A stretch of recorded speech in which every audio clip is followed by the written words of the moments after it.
નમસ્કાર, spark today ન્યૂઝમાં આપનું સ્વાગત છે। વિશ્વામિત્રી નદીની જળ સપાટી 25 ફૂટે પહોંચી છે, એટલે કે ભયજનકની જે સપાટી છે 26 ફૂટે છે અને તેના કરતાં 1 ફૂટ ઓછી છે। પરંતુ જે પ્રકારે કમાન્ડ એન્ડ કંટ્રોલથી આપ જુઓ સતત મોનિટરિંગ કરાઈ રહ્યું છે અને તમામ જે અધિકારીઓ છે તે અધિકારીઓ સાથે પાલિકાના કમિશનર સહિત વડોદરાના મેયર સાથે સ્ટેન્ડિંગના ચેરમેન સહિત તમામ લોકો આ વિશ્વામિત્રી નદીની જળ સપાટી પર સતત મોનિટરિંગ કરી રહ્યા છે અને તેઓ જોઈ રહ્યા છે કે વડોદરાની જે શું પરિસ્થિતિ છે, કારણ કે જે પ્રકારે જે પાણી આવી રહ્યું છે તેને પાણીનો સતત વધારો થઈ રહ્યો છે। હાલ જે પ્રકારે વિશ્વામિત્રી નદીની સપાટી 25.06 ફૂટે પહોંચી છે। આપ જુઓ કે સતત જે પ્રકારે અહીંયા અપડેટ આવી રહ્યો છે, વોટર લેવલ સ્ટેટિસ્ટિક જે મેપ છે ત્યાં સતત જે અપડેટ આવી રહ્યા છે। આપ જુઓ કે કમાન્ડ એન્ડ કંટ્રોલ રૂમ ખાતેથી અમે પહોંચ્યા છે અને તમામ જે અધિકારીઓ સાથે બેઠક કરી સાથે જે નીચાણવાળા વિસ્તારો છે તેઓને સૂચના પણ આપી રહ્યા છે। તો જે ગઈકાલથી વાત કરવામાં આવે તો જે કાંઠા વિસ્તાર સાથે તમામ નીચાણવાળો વિસ્તાર છે। આપ જુઓ કે વિરોધ પક્ષના નેતા પથ્થુભાઈ પણ અહીંયા પહોંચ્યા છે અને તેઓ પણ આ સમીક્ષા બેઠક જોડાવાના છે, કારણ કે જે પ્રકારે જો કે વડોદરાની જે પરિસ્થિતિ છે વડોદરાની પરિસ્થિતિને લઈને જ જુઓ કે જે પ્રકારે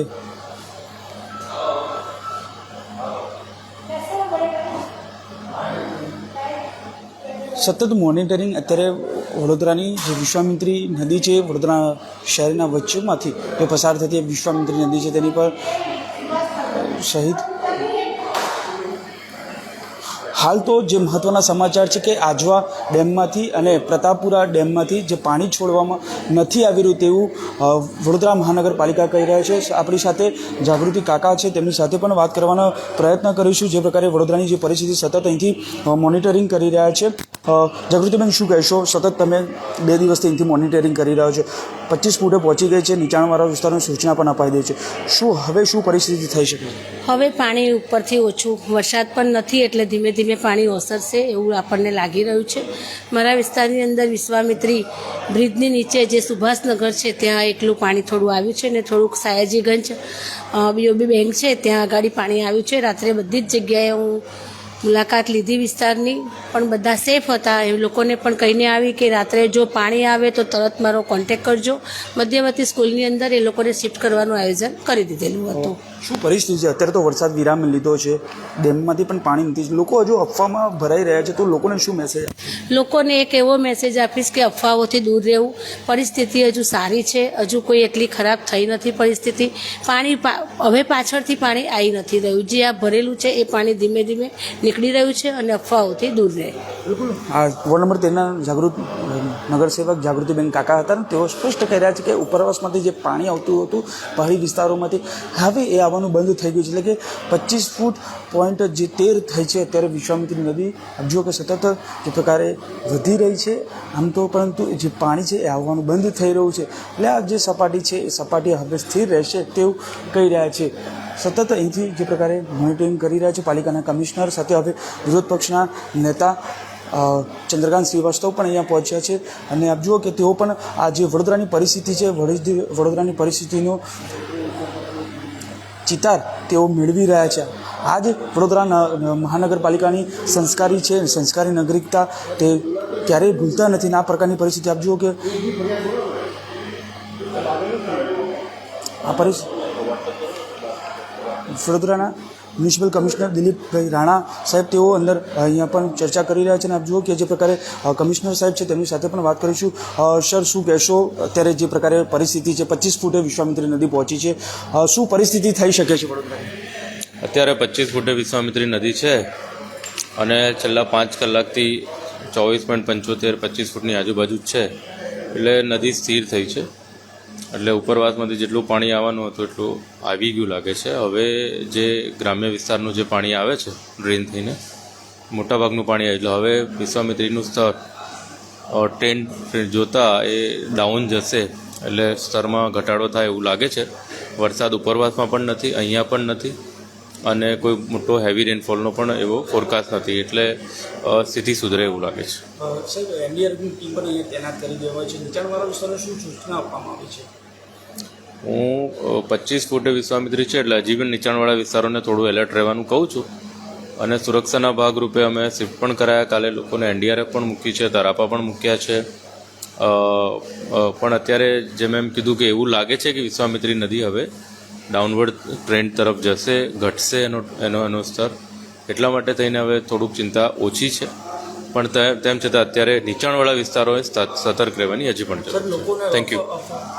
બિલકુલ, જે પ્રકારે આપ જુઓ કે પાલિકાના કમિશનર જે પ્રકારે કહી રહ્યા છે કે જે વિશ્વામિત્રીનું જળસ્તર વધી રહ્યું હતું તે હવે ડાઉન સ્તર એટલે કે નીચે જશે. આપણી સાથે વિરોધ પક્ષના નેતા છે ભત્તુભાઈ છે, તેમની સાથે પણ વાત કરીશું. પરંતુ જે પ્રકારે આપ જુઓ કે વિશ્વામિત્રીનું જળસ્તર જેમ તેમ વધી રહ્યું હતું, આપણી સાથે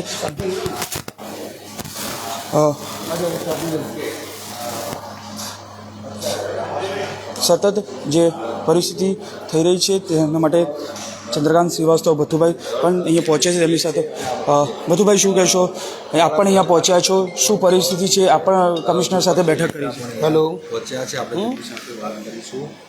અને જે સતત પરિસ્થિતિ 25.06 એટલે કે અત્યારે 25.13 હતી, હવે 25.06 થઈ ગઈ છે. એટલે આ પ્રકારે જે પરિસ્થિતિ છે આ વચ્ચે મહત્વની રાહતની વાત છે કે આજવા ડેમ 213.30 છે, સાથે પ્રતાપપુરા ડેમ 227.64 છે. એટલે આ પ્રકારે પરિસ્થિતિ છે. આપ જુઓ કે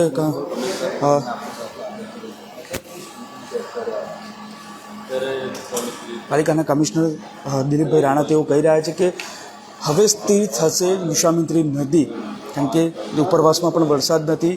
જે નીચાણવાળા વિસ્તારો છે તેઓને સૂચના તો આપવામાં આવી છે, હજુ પણ એલર્ટ આપવામાં આવ્યું છે, કારણ કે પાણીની જે સપાટી છે એ 25 ફૂટની આજુબાજુ છે. એટલે જે પ્રકારે પરિસ્થિતિ છે એ પરિસ્થિતિને પહોંચી વળવા માટે તંત્ર એલર્ટ છે. એનડીઆરએફની 2 ટીમો પણ અહીંયા આવી ગઈ છે. આ પરિસ્થિતિ આપ જુઓ કે વિશ્વામિત્રી સતત જે જળસ્તર અત્યારે હાલ સ્થિર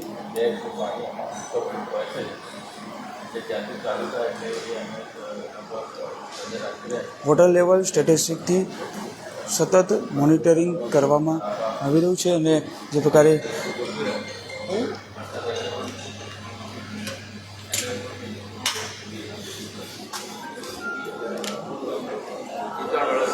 સતત ભત્તુભાઈ છે, ભત્તુભાઈ સાથે પણ વાત કરીશું. ભત્તુભાઈ શું કહેશો? પીછે દેખાવે ને કમાન્ડ સેન્ટર પર આપ આવ્યા છો. કમાન્ડ સેન્ટર ઉપર વડોદરા શહેરમાં ક્યાં ક્યાં પાણી ભરાયું છે અને ક્યાં ક્યાં વધારે ભરવાની શક્યતા છે, કયા કયા ગરીબ માણસ હેરાન થઈ રહ્યા છે, કયા કયા ઝૂંપડપટ્ટીમાં પાણી ભરાઈ ગયું છે, એ કમાન્ડ એરિયામાંથી આ લોકોને ખબર પડે. એટલે આ કમાન્ડ એરિયામાં કમિશનરને મેયરશ્રી બધા બેસે છે. હવે સવાલ આવ્યો છે કે ફરી પૂરની પરિસ્થિતિ સર્જન થઈ છે. પૂર તો આપને દર વખતે મેં કીધું કે આ સરકાર સર્જિત પૂર છે, પણ સરકાર અને એ લોકોએ બેસીને ચર્ચા કરી કઈ રીતે પાણીનો નિકાલ કરવો, શું તોડવું, શું નહીં તોડવું, એની જે ગાઈડલાઈન તૈયાર થાય છે એના પહેલાં તો ફરીથી પાણી આવી ગયું. એટલે ફરીથી પૂર જેવી પરિસ્થિતિનું સર્જન થયું.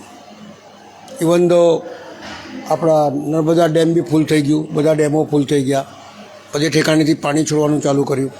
એટલે એવી પરિસ્થિતિનો અવ્યવસ્થિત પરિસ્થિતિની અંદર લોકો હેરાન થઈ રહ્યા છે.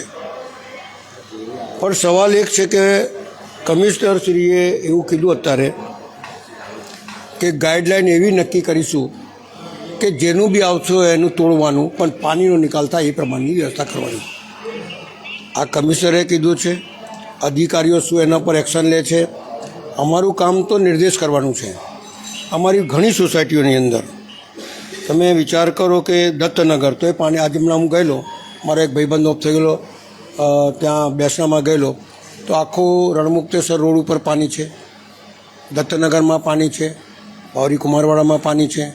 એવી જ રીતે નારાયણ સ્કૂલથી આગળ જઈએ તો તમામ સોસાયટીમાં પાણી છે. એના સિવાય તમારે પેલું એટલે ટૂંકમાં પેલી બાજુની બધી સોસાયટીમાં પાણી છે. પાણીને બહારથી મતલબ હાઈવેના પેલી બાજુથી બી પાણી અંદર ઘૂસે છે. હવે સવાલ એ આવે છે કે પાણી નહીં ભરાય એની વ્યવસ્થા શું? તમે તને દર વખત કીધું છે કે સરકાર એવું કહે છે કે કોઈનું બી આવતું હશે તો તોડી નાખીશું. તો સરકારે જે ઝોનો ચેન્જ કરીને લોકોને કાયદેસર કરી આપ્યા તેનું શું? ગેરકાયદેસરની ડેફિનેશન શું? સરકાર એક નિયમ બનાવે કે 30 મીટરની અંદરની બાંધકામ ના થવું જોઈએ અને સરકાર જ પાછું ઝોન ચેન્જ કરી આવે અને ઝોન ચેન્જ કરીને પરમિશન બી આપી દે, તો પછી એ જે ઝોન ચેન્જ કર્યું અને પરમિશન આપી એ કાયદેસર ગણાય કે ગેરકાયદેસર ગણાય? એક વાત એ આવીને ઊભી થઈ જાય છે. બીજું, 12 માસ ડ્રેનેજનું પાણી રૂપારેલ કાંસ, ભૂકી કાંસ, મસીયા કાંસમાં વહે છે, જેના લીધે અડધી એની બનાવેલી એ ફૂલ રહે છે. 450 કિલોમીટર વરસાદી ગટરની અંદર ડ્રેનેજનું પાણી વહેણ થાય છે અને એની અંદર પાછા મેનોલો ઊભા કર્યા છે. અને જે કાંસો હતી લગભગ 3-4 મીટર 4 મીટરની હતી એ 1.5 મીટરની થઈ ગઈ છે. એ બધી ગેરકાયદેસરો દમણ થયા છે. તો એ તો બધું તોડો અને એના ઉપર પાછા એક્શન લો. જેને દબાણ કર્યું એના ઉપર કાયદેસર કેસ થવા જોઈએ, એના ઉપર એટલે એવો કડક એક્શન હોવો જોઈએ કે જેના લીધે કોર્પોરેશનની જમીનને હડપ કરવા માટે લોકો વિચાર કરે. આ તો કોઈ બોલતું નથી, તારું મારું સહિયારું એવું લાગે છે. કારણ કે કોઈએ દબાણ કર્યું અને કોઈ તોડવા જાય તો કે આ મારો ભાઈબંધ છે, એવી રીતે ના ચાલે ભાઈ. શહેર આ રીતે નહીં ચાલે. શહેરને ચલાવવું હોય તો કડક હાથે કોર્પોરેશનની અંદર કામ કરવું પડશે. અને કડક હાથે કામ કરશો તો આ વડોદરા શહેર સર સયાજીરાવની નગરી એ નગરી કહેલાશે, નહીં તો મારું તારું સહિયારુની નગરી કહેલાશે એવું મને લાગે છે. એક મહિનામાં બીજી વખત આ પ્રકારની પરિસ્થિતિ સર્જાય છે. શું માનો છો હવે શું થયું છે? કારણ કે વડોદરાની જનતા ત્રીજી વખત, નોટ 2 ટાઈમ, 3 ટાઈમ, આ ત્રીજી વખત પૂર જેવી પરિસ્થિતિ સર્જન થઈ. કારણ કે મને લાગે છે કે એમની સરકાર ચલાવવામાં કુદરત બી રૂઠી છે એવું લાગે છે મને તો. કારણ કે આટલા વરસાદ કોઈ દિવસ નથી પડતું. વારંવાર વરસાદ પડે, વારંવાર પૂર આવે. વડોદરા શહેરમાં એટલા વરસાદ પડ્યો છે ને તો એ પૂર નથી આવ્યું. ભાગ્યે જ 1-2 વખત પૂર આવ્યું, પણ આ લોકો બેઠા ત્યારથી પૂર દેખાઈ રહ્યું છે મને. એટલે બધે ઠેકાણે દબાણ એમની જ મહેરબાનીથી થયા છે, એમની જ મહેરબાનીથી અબકડાનું શાસન થયેલું છે અને એમની જ મહેરબાનીથી અધિકારીઓ ઉપર પકડ નથી રહી. વારંવાર લોકો પોતાના માટે રેલીઓ કાઢે, દાદાગીરી કરે અધિકારીઓ ઉપર, અધિકારીઓને કામ ના કરવા દે. અધિકારીઓ પોતાની મરજીથી કામ કરી જ નહીં શકતા એમના શાસનમાં, એટલે અધિકારીઓ બી છોડી દે છે કે જવા દો ભાઈ, આ એનું છે, પેલાનું છે. એટલે પેલું જે એક્શન પ્લાન હોય એ એક્શન પ્લાન પર ઇમ્પ્લિમેન્ટ કરી નથી શકતા અધિકારી, એટલા માટે આ પૂરની પરિસ્થિતિનું સર્જન થાય છે. એક મહત્વની વાત છે વતુભાઈ, રાત્રે એક ઘટના બની છે. ફાયર ઓફિસરે ફાયર અધિકારીને માર્યો છે. રાવપુરા પોલીસ મથકમાં એની ફરિયાદ પણ નોંધાઈ છે. ફાયર ઓફિસરે મળે છે. હા, ફાયર ઓફિસર બાર ગોલબટે માર્યો છે. આમાં આક્ષેપ હતા કે તેઓ દારૂના નશામાં હતા. હવે એ તપાસનો વિષય છે. અધિકારી ક્યારે ઉપાડે અથવા અધિકારીને હાથ ઉપાડવાની ફરજ ક્યારે પડે? કારણ કે આને બંને બાજુ ચકાસણી કરવી પડે કે પેલા ભાઈએ શું કર્યું, આ ભાઈએ શું કર્યું. આપણે તો હતા નહીં. એટલે જ્યાં સુધી ચકાસણી ના થાય, જ્યાં સુધી કોનો વાંક છે એ ખબર ના પડે, ત્યાં સુધી કોઈના વિશે કહેવું એ બરાબર નથી. બિલકુલ. તો આ હતા વિરોધ પક્ષના નેતા ભત્તુભાઈ, અને તેઓ પણ અહીંયા કમાન્ડ એન્ડ કંટ્રોલ રૂમ ખાતેથી પહોંચ્યા હતા અને તેઓ પણ પરિસ્થિતિનો ચિતાર મેળવવા માટે અહીં પહોંચ્યા હતા. પરંતુ ચોક્કસથી હવે વિશ્વામિત્રી નદીના જળસ્તરમાં ઘટાડો થશે, કારણ કે ઉપરથી પાણી નથી આવી રહ્યું અને હાલ વરસાદે વિરામ લીધો છે. પરંતુ ચોક્કસથી હજુ પણ વડોદરા મહાનગરપાલિકાનું તંત્ર એલર્ટ મોડ પર જોવા મળી રહ્યું છે. કેમેરામેન ગૌતમની સાથે Surat Solanki, spark today news, Vadodara.